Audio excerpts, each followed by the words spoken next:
Hey friends, I have a question for you. What kind of worship music do you like? Now, if you jump online, worship music is a hot topic and debate among reformed and evangelicals, and there's constant bickering back and forth about what is true worship and what is not. That's not what I'm here for. I want you to think for a moment on worship music as being something completely different than probably what you're thinking it is. Most of us just think that worship is that time in the church service where we lift our hands or we sing or whatever it is that we do in our particular church, and that's worship, right? And that's true.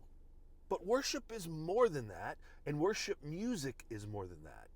In the early church, the worship hymnal, if you will, was the book of Psalms. They would sing the Psalms.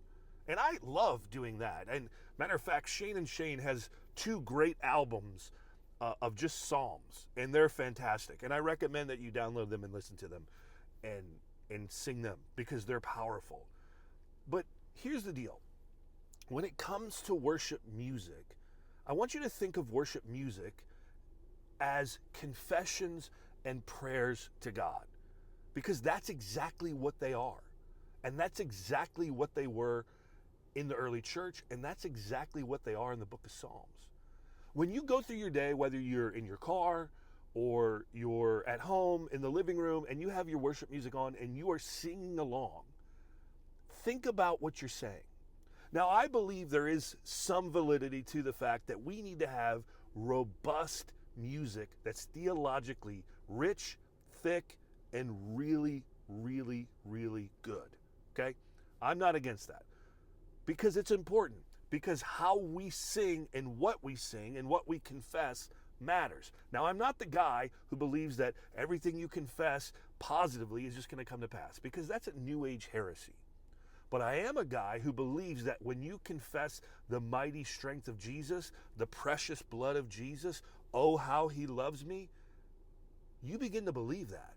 You begin to live that way. You begin to act like that. And that's important, because the more we allow worship to be prayer, to be confession, especially worship music, it allows our soul to rise up to God. So do me a favor today. When you're in your car, if you're like me, I listen to podcasts more than anything in the car.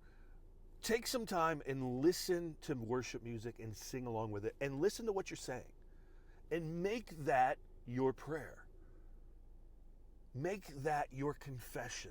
And I promise, if you do that on a regular basis, you'll begin to see your heart change. You'll see your faith grow, because that's exactly what it's supposed to do. Worship is good, and worship isn't just that set aside time in our church services. Those are good. I love those. But it's also in our vehicle. It's also in our living rooms. It's also, maybe it's around a campfire. I have no idea where it is for you, but it can be anywhere. So do me a favor. When you're listening, think about what you're saying.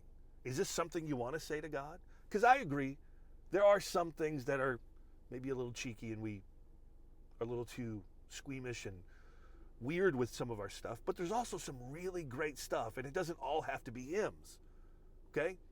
My Reformed friends might get mad about that, but the hymns that we have today were edgy and confrontational back then, just like some of the music we have today.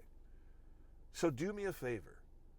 Throw on some worship music today, even if it's not your thing to do, because it's not always my thing to do, and worship God and confess and celebrate and pray, because I promise you, the more you do that, the more you're going to encounter God, the more you're going to see your heart softened, your spirit leading you, and the more you're going to be transformed. And that's the whole point. We are being conformed into the image of Christ. And my friends, to become more like Jesus is the ultimate goal. So worship him today. Worship him for what he's done. Worship him for who he is, and enjoy him, because that is what we were created to do. I'll see you next time.